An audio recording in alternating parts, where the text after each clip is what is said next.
This is the all new third generation Dacia Duster, and well, let's face it, it's the best looking Duster we've had yet. This thing really does look impressive. It leans heavily into that chunky SUV design, but the thing is, it's actually almost the exact same size as the previous two generations of Duster. So that's good news. If you've got a garage or a tight parking space, you don't have to worry too much about it. Now, I'm going to start first of all about the design, because there's a fair bit to talk about in this design.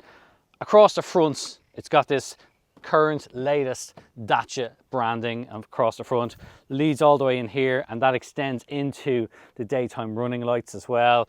Very distinctive appearance from the front. Big bonnet as well. Lots of curves and angles here as well. Very, very chunky looking. Big fan of how this is. But of course, this is Dacia. Dacia likes to be practical about certain things. So, for example, you've got this very chunky looking, but all plastic front bumper here. What they've done with this is they've injected the color into the plastic before they put it into the mold.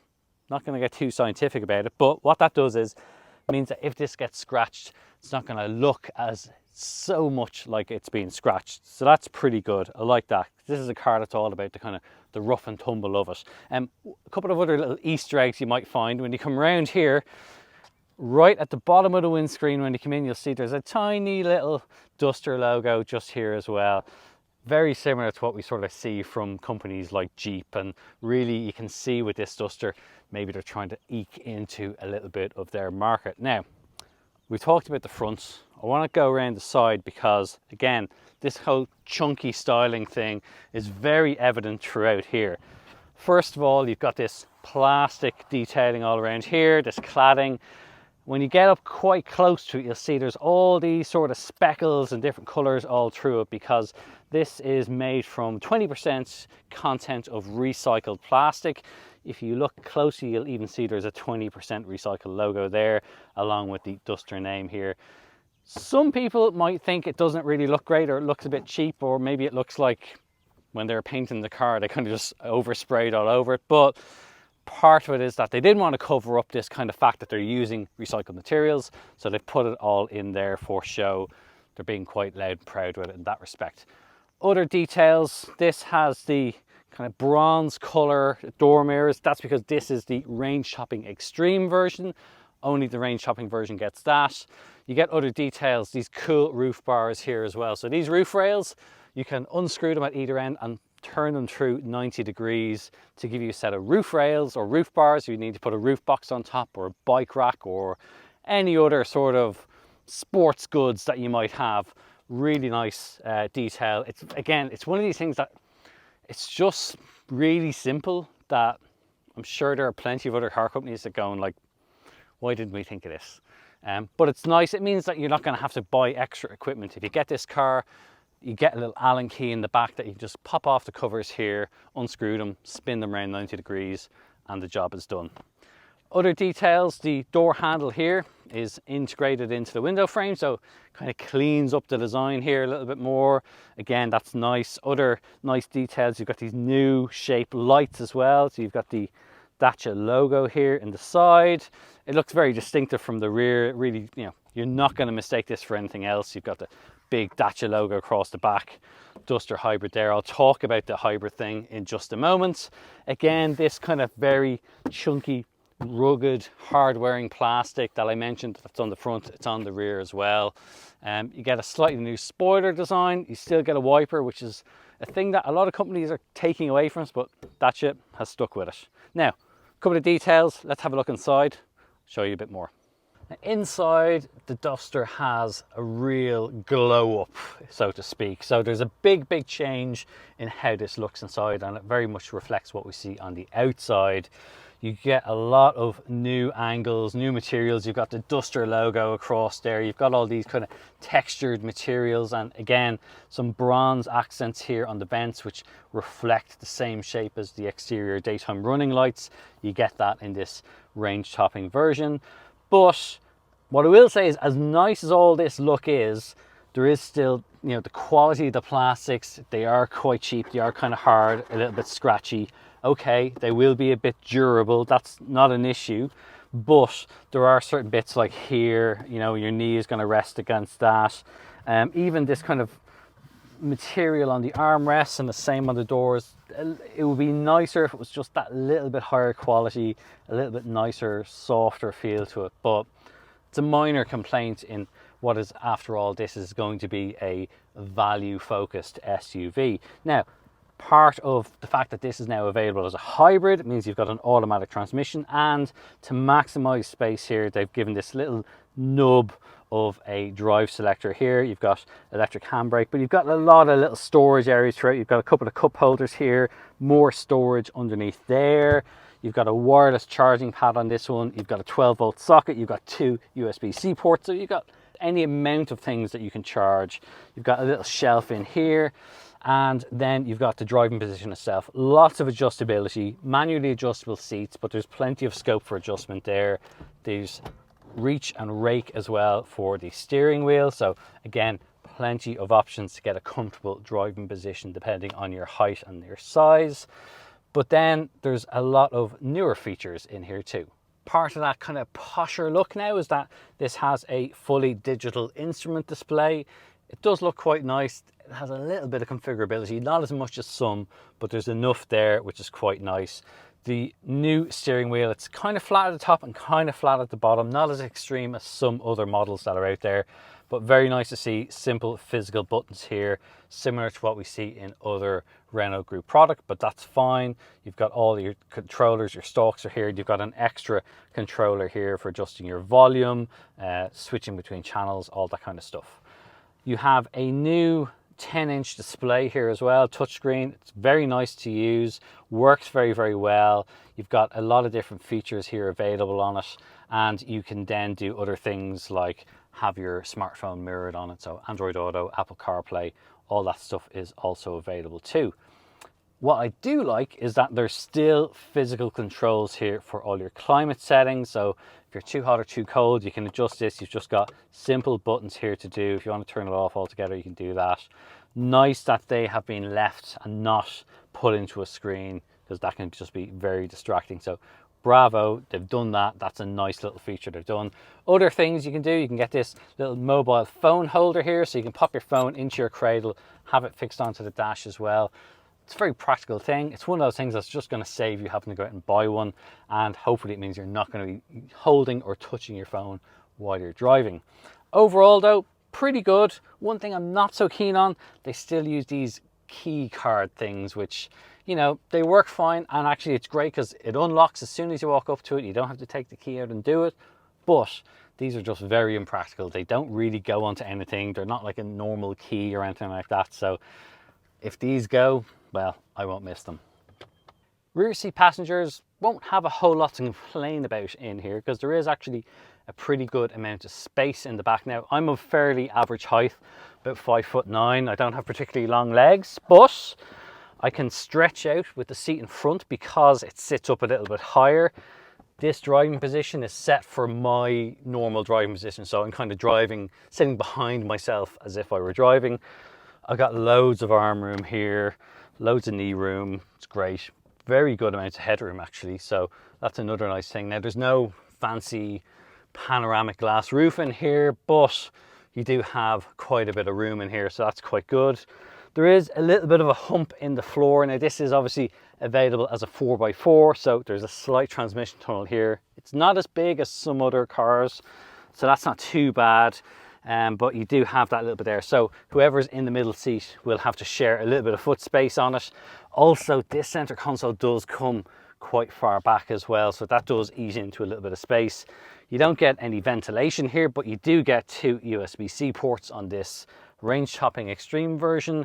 You get ISOFIX points on the 2 outer seats, which is nice. There's no fold down armrest with this one, but what I will say is that the middle seat is actually fairly wide, so you will get 3 adults in here. Now, it is still going to be cozy, but you could get 3 adults in here. 3 kids in here, not a problem at all, especially if you're using the 2 outer seats.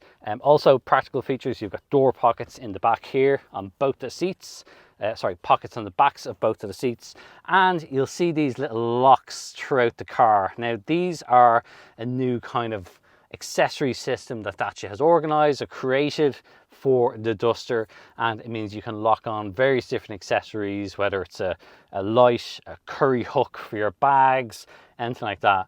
All these are dotted throughout the cabin, so it's pretty good. Other features as well, you've got little coat hooks on the sides of both of the B pillars too.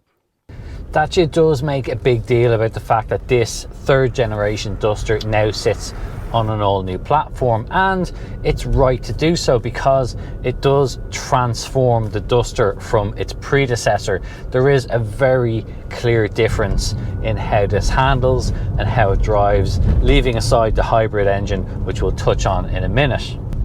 What is immediately clear is just how much more refined this feels, and what I mean by that is it just feels a lot more taut, it rolls less. So the new suspension system has improved anti-roll bars, which means when you go around a corner it doesn't lean over as much from side to side, and it feels a lot more stable. It feels a lot more grown up than the previous Duster did. Now, the Duster isn't the sort of car that you're going to try and extract every last bit of performance for, but those changes do make it that bit nicer to drive. But the most important thing is that suspension feels a lot more planted than before. This is a very sure-footed car, and that's going to give people confidence. Even if you don't go for the 4x4 version, this front-wheel drive hybrid version still feels very nice on the road. The steering also has quite a nice feel to it. It's pretty neutral handling, but it does give you a pretty accurate sense of what the front end is doing. Previously there was always a little bit of vagueness there, but now it's definitely sharpened up that little bit more. Now, of course, a lot of people will question which engine to go for. After all, we're used to Dacia having a pretty decent petrol engine offering, but now for the first time you can get this hybrid 140 engine. Now, it is the same engine that appears in the Jogger hybrid as well, and it does work pretty well. Okay, it depends on how you're going to use it and where you're going to be using it, but if you predominantly drive in urban conditions or in a city, for example, or in a town, that's really where this engine, this powertrain, is going to excel, because it has an opportunity, like we're doing right now, to drive using only the electric power from the small onboard battery that's there. There is a 1.6 litre petrol engine, and it's not bad, but it can get a little bit vocal at times, a little bit strained, especially if you're going to do an overtake on the motorway, for example. It does get a little bit vocal, and it does feel not underpowered, but you feel it is having to work that bit harder. Now, obviously, that's not really the ideal situation where hybrids excel. I'm sure even Dacia will admit that. And it's in that kind of situation where it kind of falls back into that old style of how hybrids used to be, how they're often talked about, especially with CVT transmissions. Now, this doesn't have that. It has a slightly different, quite innovative clutchless gearbox, and it generally does work pretty well. It's usually got the right gear to serve up to you at the right time, but every so often you can kind of catch it a little bit off guard. That said, the hybrid is still the one that I think you should go for, because it does have pretty decent fuel economy. We've done a lot of driving today in this car at higher speeds, on motorways, in hilly conditions, in towns, and we've averaged 5.4 litres per 100 kilometers. Now, that's not groundbreaking by any measure, but it's pretty respectable for an SUV like this. And as I said, if you're generally living in an urban setting and you're not doing big distances, or more importantly, you're driving mostly at lower speeds, but that's where you will get even better fuel economy, because that's where that hybrid 140 engine does its best work. It does actually spend quite a bit of time in a typical journey using only the EV mode, so that's pretty good. And when we came in this morning, when we started in this car, it had a full tank and it was showing an estimated range of over 800 kilometers. That's not bad for a petrol engine, especially from a 1.6 petrol engine, and you're kind of bordering close to what you would have had from a diesel. So this is a great way, if you do currently have a diesel SUV, you want something new, you want to transition away, but you don't want to start dealing with plugging in or charging or anything like that. This is a really good alternative. Of course, there are a lot more hybrids coming onto the market, but you know, the Duster has a lot of charm to it. Well, it had a lot of charm to it, and I do wonder for some people whether all of the refinement and everything that's been added to this new model, whether some of that charm has slightly been taken out of it. There was always this kind of brutal honesty, you know, an unforgiving approach to how it delivered. You know, Dacia has always kind of championed value more so than anything else. You know, that's the way in the past there wasn't very expensive lavish interior upholstery or anything like that, because they wanted to keep this thing cheap. Same thing goes for why you don't have all of the advanced safety systems and driver assistance systems that some other models will offer. Now, that's not to say this isn't safe.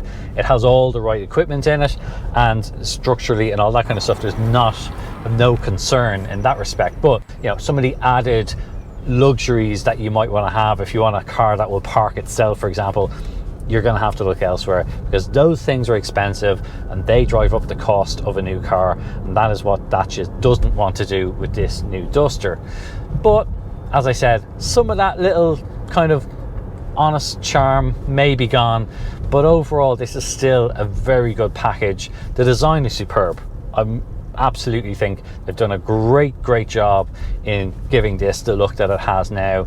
Okay, the interior, as I've mentioned, it could be better in places, but overall, if they get the pricing right, now offering a hybrid version, this is a really strong competitor for the average person, for the average family that wants to get a decent SUV without breaking the bank. Certainly it's one to consider. So that's our first drive review of the new Dacia Duster. Hope you've enjoyed it, but we'd love to know what you think about this all new third generation. Do you have one already? And are you going to go, are you tempted to go for the next new one? We'd love to know what you think, so do get involved in the comments below and tell us what you think. If you want to know more about this, or indeed any of its rivals, head over to CompleteCar.ie. It's a great resource for finding your next new car. And in the meantime, just left for me to say thanks for watching.